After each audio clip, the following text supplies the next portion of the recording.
Yeah, and they took Ulm the 26th. Huh?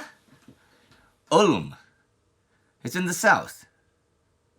You never heard of Ulm? But that's where that famous Baroque composer's from. Who? Johann Gambelputty.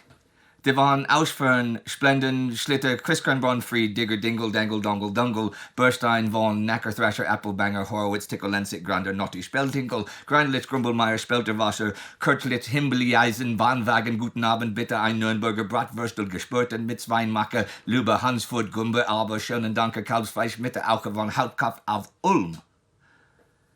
Hello? Hello? Okay. It's really coming down to the wire in Europe now. This week not only sees the Soviets and the Western Allies link up, but this week the fight for Hitler's capital is in full swing. The Battle of Berlin.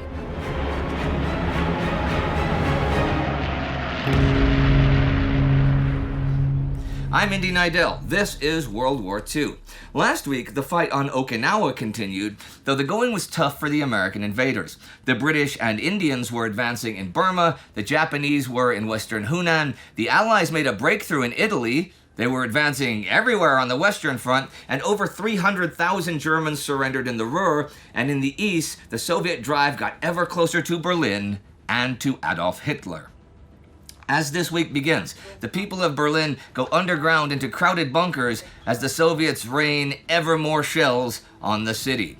Georgy Zhukov's 1st Belarusian Front forces are trying to break directly into the city from the northeast. A Soviet tank regiment has broken into Weissensee, opening a route for the whole tank corps to advance, even as other units move to flank Berlin from the north.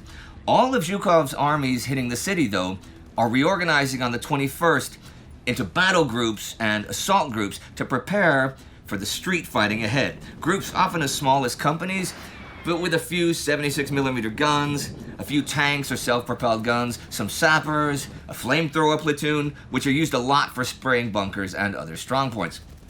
As the day progresses, Zhukov's units advance in the north and northwest, but are in fact checked in the east.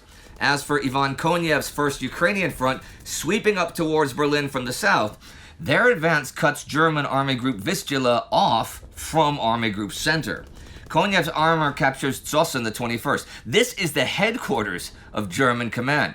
The phones are still ringing even, but the German officers are long gone. By the evening of the 21st, both Pavel Rybalko's 3rd and Dmitry Lelyushenko's 4th Guards tank armies have cut the ring road and are within striking distance of Berlin's southern defenses. On the 21st, Hitler orders Felix Steiner to destroy Zhukov's front with a newly formed Army Detachment Steiner, attacking from Eberswalde. But Steiner refuses to attack. He can put together a dozen old captured French tanks, a few real soldiers, some Hitler Youth, Luftwaffe ground personnel, and Kriegsmarine dock workers, but that's really it. It's not so much that he refuses to attack, though. He doesn't even really have command of this force, with a couple of those divisions already actually at the front. The next day, Hitler finds out that Steiner has not launched his attack, and Hitler explodes. To the amazement of his entourage, Hitler declared the war lost and his own life forfeit, his fate being to remain in Berlin and, if need be, end his life with a pistol shot, and announced his intention to broadcast the fact.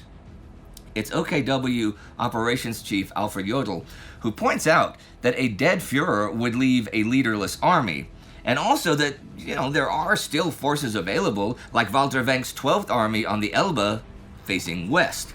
Hitler orders Wenck's army to turn around, head east, and link up with Theodor Busse's 9th Army and relieve the city. On the 22nd, though, there are 5 Soviet rifle and 4 Soviet tank armies attacking Berlin, now from all sides, and the noose is tightening. However, the Soviets realize that any thought of taking the city off the march is pure fantasy, and street fighting it will have to be. 9th Guards Tank Corps drives around the north of the city, crosses the Havel Canal, and sets up east of Henningsdorf, cutting an escape route out of the city to the west. They're now in position to attack to the south towards Potsdam and link up with Konyev's forces. Rybalko's tanks break into the southern suburbs Lankwitz and Marienfelde. they're only some 12 kilometers from Vasily Chuikov's 8th Guards Army from Zhukov's front, fighting in the eastern suburbs. Way back on Konyev's flank, Cottbus finally falls the 22nd, bottling up the Germans from the south. Both Hitler and Stalin bent over their maps at this critical juncture in the battle for Berlin, although the contrast in their approach to reality was its own cruel commentary. Hitler manipulating phantom forces and decimated divisions, Stalin and the Stavka calmly supervising the movement of score upon score of divisions, massed batteries of artillery, and huge columns of tanks. Just after midnight that night, Stalin issues an order setting a defined boundary in Berlin between 1st Belarusian and 1st Ukrainian fronts. It runs from Luben, where the old line ended, up through Mariendorf, then into the city through Anhalter Bahnhof. Konyev's front is thus cut off from the Reichstag, the capture of which really will symbolize the capture of the city and the defeat of Germany. This will go to Zhukov, though the boundary doesn't go into effect until 6 a.m. Konyev's right is fighting all over the south of the city, and his center and left are heading for the Elbe. Rybalko's tanks are now at the banks of the Tetlov Canal, waiting for the big guns to be brought up to smash the large number of enemy positions on the other side. He brings up 650 guns per kilometer of the attack front to do the job. On the 23rd, ever more Soviet forces draw up to the Spree, readying assault crossings. Chuikov's army begins crossing that evening, and the two fronts are yet closer to linking up in the southeastern suburbs of Berlin. The evening of the 24th, Chuikov gets a call from Zhukov, wondering about the news he's been hearing that Konyev's forces are in the city as well. Chuikov says his units have been in contact with Pavel Rybalko's from Konyev's front. Zhukov is skeptical, but then Rybalko turns up in person at Chuikov's headquarters, and they call Zhukov together, which is pretty good proof that Konyev's forces are also in the city. This contact completes the total surrounding of 9th Army outside the city, and the bigger outer ring is closing as well. The battle was lost. It would have been given up but for one man, who, prematurely aged, palsied, and buried under 20 feet of earth and concrete out of sight, and hearing of the destruction rolling in on him, demanded and got absolute obedience. Berlin was no Stalingrad. It might hold out through fanaticism and terror for a few days, no more. At noon on the 25th, 1st Ukrainian and 1st Belarusian fronts link up at Ketsin, and the encirclement of Berlin is complete. But hey, on the 25th, the Soviets also link up with American troops on the Elbe, cutting Germany in half. Konyev reports to Stalin that this happens at 1:30 near Strela, and its units of 58th Guards Rifle Division from 5th Guards Army meeting a recon group from the 69th Infantry Division, 5th Corps, U.S. 1st Army. There is, though, another link-up this day near Torgau, like 30 kilometers north of Strela, so the official link-up is celebrated at 4:40 in the afternoon. The evening of the 25th, the phone lines to Berlin go dead, and German communications in and out are now line-of-sight shortwave transmissions from a balloon near OKW headquarters. Walter Wenck's 12th Army has 2 Panzer Corps and 2 Army Corps, so even battered, they're a force with which to be reckoned, and Konyev has to not only prevent him from reaching Berlin, he and Zhukov have to eliminate the remnants of 9th and 4th Panzer armies surrounded southeast of Berlin, but wanting to break out and reach Wenck. That's like 200,000 men, with maybe 300 tanks and 2,000 big guns. And the 5 armies from the 2 fronts surrounding them have like 275,000 men, 280 tanks and self-propelled guns, but over 7,000 big guns. On the 25th, both sides issue orders for the huge battle soon to take place there. At 8 a.m. the 26th, it begins as the Germans first attack near Halba, and in a couple of hours, they've cut the Barut-Zossen road, a main supply route for Konyev's forces in Berlin. However, the Soviets hold Barut and manage to push the Germans back into encirclement. Wenck's attacks toward Berlin the 26th slow down. Konyev has the idea he might just be going through the motions.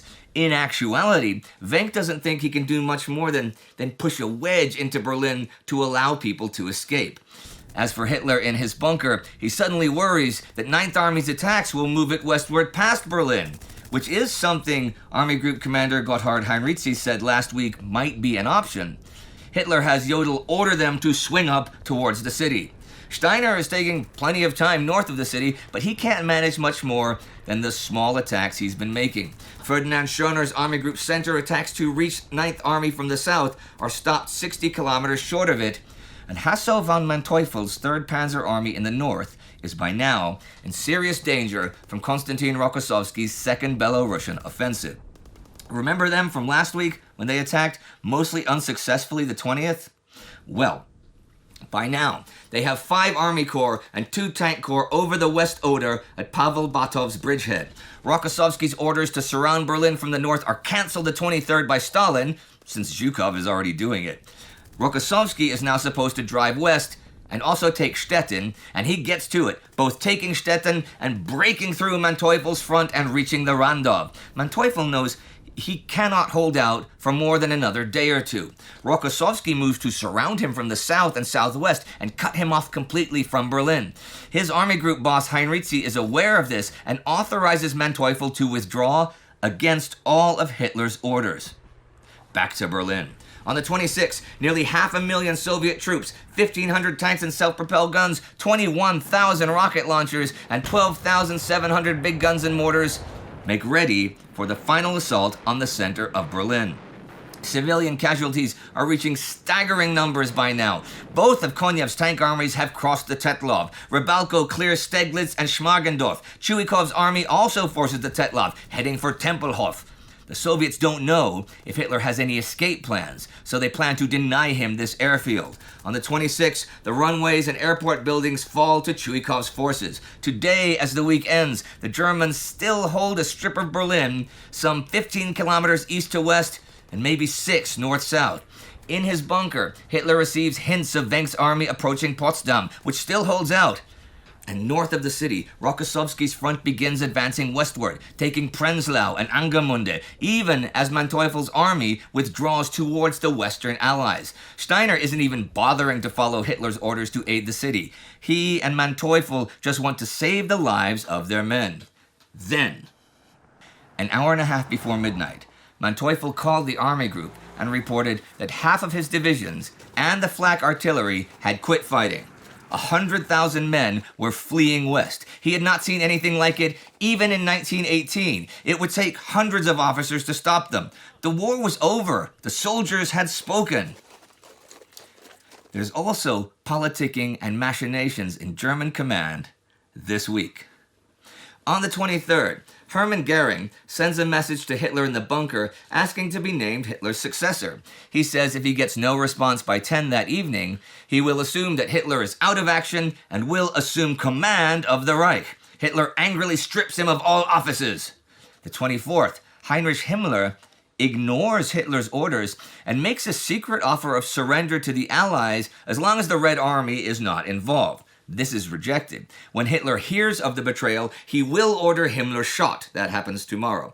This contact actually happens already the 22nd, with Himmler meeting with Swedish Count Bernadotte of the Red Cross, giving him a message offering a surrender to the British and Americans. It's the 24th the Allies get the message. They categorically refuse today, the 27th. These events, well, all of this sort of stuff is covered in much more depth in an episode we have coming out in 3 days. Another regular episode in 3 days on April 30th, and Sparty and I will co-host that together, and it covers in depth what's going on in the bunker, right? There's fighting elsewhere on the Eastern Front this week. In East Prussia, Alexander Vasilevsky throws in 11th Guards Army to try to finally overwhelm the fanatical German defenses of Group Samland at Pillau. 6 long, drawn-out, bloody days ensued, costing both sides dear before the fighting died away amidst the mounds of shattered equipment and the litter of corpses strewn across the sands and heaped in the pine forests, the last spasm of 105 days of butchery, ferocity, and almost ceaseless bombardment which had stamped the East Prussian campaign. On the 25th, Pillau finally falls. Andrei Yeremenko's 4th Ukrainian Front offensive continues this week in Czechoslovakia, finally taking Opava the 22nd and attacking Moravska Ostrava from the 26th, though the city holds out as the week ends. Rodion Malinovsky's 2nd Ukrainian Front is also on the move in Czechoslovakia this week, aiming at Brno. He launches his attacks the morning of the 23rd and commits his reserves already the 24th. They take a lot of damage, but by the 26th, they are clearing the city after blocking any escape to both the north and the west. So, the mighty defenses in that region have finally been cracked, and both 2nd and 4th Ukrainian fronts set their sights on Olomouc. The advances in the west continue, though as I said, west does in fact meet east this week.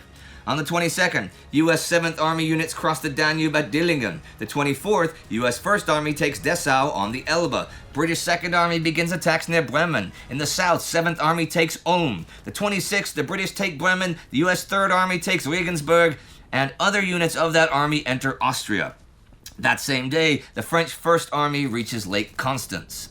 There are also big Allied advances this week in Italy.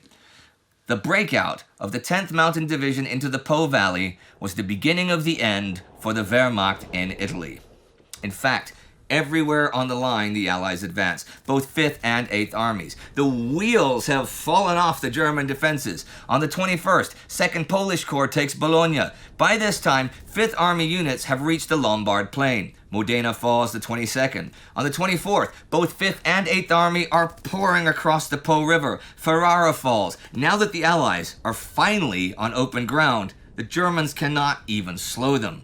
On the 25th, Mantua and Parma are liberated. 88th Division wins a 16-hour race to beat 85th to free Verona. From there, it's on to Vicenza and on to the Alps. The Germans are starting to surrender in droves. There are partisan uprisings in Milan and Genoa. On the 26th, 5th Army units are heading for the Brenner Pass and even towards Milan. 8th Army is heading for Venice and Trieste. On the 27th, Genoa is liberated.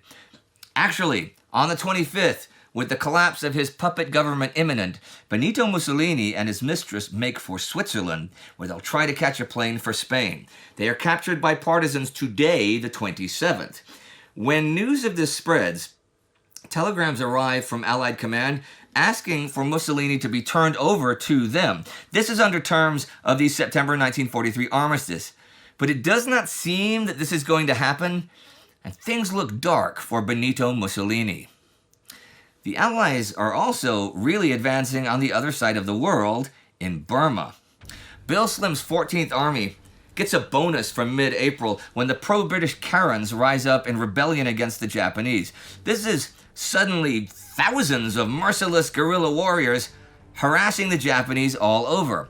By this time near Rangoon, well, in southern Burma in general, the Japanese are starting to withdraw through Pegu, so they'll be able to make it to Thailand should the Allied advance continue. Slim is racing for Rangoon, hoping to take it before Operation Dracula, an amphibious airborne assault, can do so first. That's scheduled for May 5th, but it gets moved up to the 2nd because of a poor weather forecast for after that date. So as this week starts, the divisions of Frank Messervy's 4th Corps have like 320 kilometers to cover in 11 days in order to win the race. Slim launches the Karen guerrillas at the enemy along the road to Taungu, which would normally be a tough nut for them to crack. They launch ambush after ambush. This is part of Operation Character, which really needs a good book written about it, disorganizing and weakening the Japanese. And after covering 80 kilometers in 3 days, 5th Division, leading 4th Corps, enters the city the 22nd. The next day, 45 kilometers to the south at Piu, they receive the formal surrender of the 1st Division of Chandra Bose's Indian National Army, who have been fighting with the Japanese, but have decided it's a hopeless cause. On the 24th, 5th is in Penwegu, another 30 kilometers south. They're exhausted, so 17th Division passes through them and steams down to Daiku the 26th. They have 120 kilometers to go before May 2nd. But as the week ends, things get tricky. Japanese commander Heitaro Kimura decides a defense at Rangoon is not feasible, so he'll defend at Pegu instead. And today, the 27th, 17th Division is busy clearing minefields and fighting with suicide squads before they can even think about resuming their drive. In China, the Japanese have launched an invasion of Western Hunan. The basic objectives are to capture or neutralize the Zhejiang airfield near Huaihua, which is not only a base for American bombers, but American and Chinese planes flying from there give the Allies local aerial superiority. They also want to secure the Hunan, Guangxi, and Guangzhou Hankow railways. Now, in March, they started building highways between Shaoyang and both Hengyang and Shantan, and stockpiling all sorts of supplies in Shaoyang. By early this month, Ishiro Banzai's 20th Corps, 80,000 men strong, was headquartered there, and that's only like 100 kilometers from the airbase. The Japanese, though, are losing in Burma and constantly being harassed in the Chinese countryside, so there really aren't any reserves for this operation that can be thrown in. That's partly a result of the successful Ishigo offensive that ran the second half of last year, that took Eastern Hunan and Henan and gave the Japanese a north-south corridor through China. It also gave them a lot more territory in which to be harassed and a weakened army in China to fight with. It also didn't really help logistics much, since with the severe lack of fuel and only one train this month from Wuhan to Guangzhou, the Japanese are mainly going from place to place on foot. Meanwhile, since the Burma and Lido roads were reopened, the Chinese have brought in like 50,000 tons of oil and gas and enough supplies to re-equip a couple dozen divisions. The Chinese are already planning one serious counteroffensive in Hunan. The Japanese have been advancing the past 10 days or so in multiple columns, fairly easily taking ground in Hunan, taking Xining the 16th, Dongkao the 26th in their general advance. But the Chinese have over 100,000 men in 20 divisions, supported by like 400 planes. And their counterattack is soon to begin. The Allies have mixed fortunes this week in the Philippines and on Okinawa. On the 22nd, 31st Infantry Division lands at Moro Gulf on Mindanao, joining 24th Division, who landed last week, and have advanced inland, nearly reaching Cabacan. On Luzon, on the 23rd, 37th Division units finally reached the outskirts of Baguio, and they liberate it today as the week ends. I am aware, the past month or so, I have not talked that much about the fight for the Philippines, which is very much active in several places. But just lately, with the battle for Berlin, the German collapse in Europe taking priority, I haven't had time to go in depth into it. I will make that up to you in a few weeks, and we'll do some backtracking. As for Okinawa, the American attacks against the Japanese Shuri defense line, which began last week, finally make at least some progress this week. Kakazu Ridge is finally overcome, as is Nishibaru Ridge, but the Japanese are pretty well holding back the full 3 divisions of 24th Corps. An American task force made up of reserves overruns the Kakazu pocket the 24th, but that's because the Japanese have withdrawn. They themselves miss a good opportunity for a counterattack, though, since the Americans have no more reserves. They've all been committed. And here are some notes to end the week. On the 21st, a mutual assistance treaty is signed between the Soviets and the Lublin Polish government.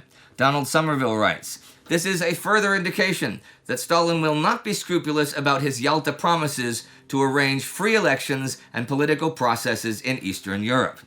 On the 25th begins a conference in San Francisco to draw up a constitution for the United Nations organization. The conference is to last for many weeks. On the 26th, Philippe Pétain is arrested when he crosses the border from Switzerland into France. He will face trial for treason and collaboration. He was head of state for the Vichy French government after France fell to Germany in 1940.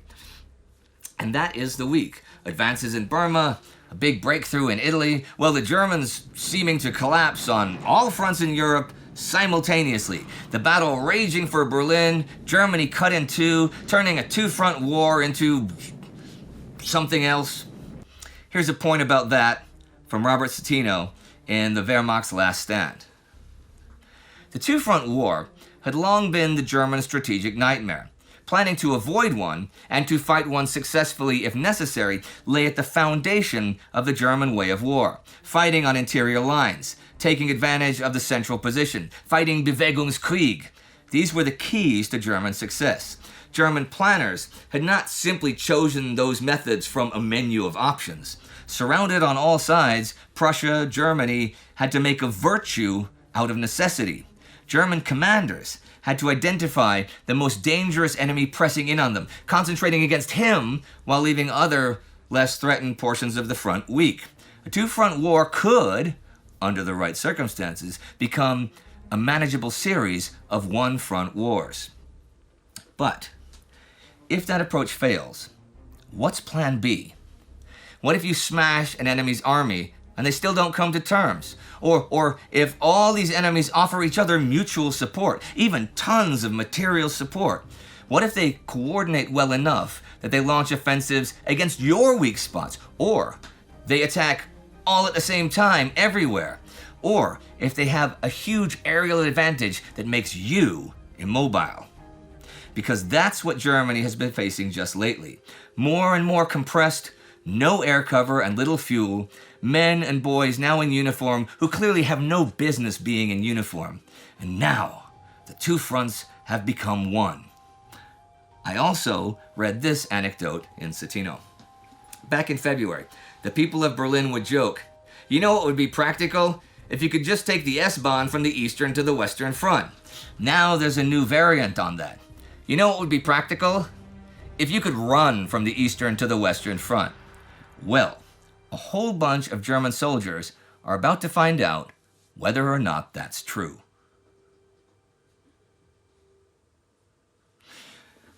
The Italian front is collapsing and Mussolini is on the run. And hey, if you want to see what Mussolini was doing 10 years ago, here's a Between Two Wars episode from our Time Ghost History channel about the Second Italo-Abyssinian War. Our Time Ghost Army member of the week is Martin Jowers. It is the army, the Martin Jowerses of the world, that finances all our content. So for ever more great stuff like this, join the army at timeghost.tv or patreon.com. Do not forget to subscribe. See you next time. Ooh, it's just going to be in 3 days. See you in 3 days.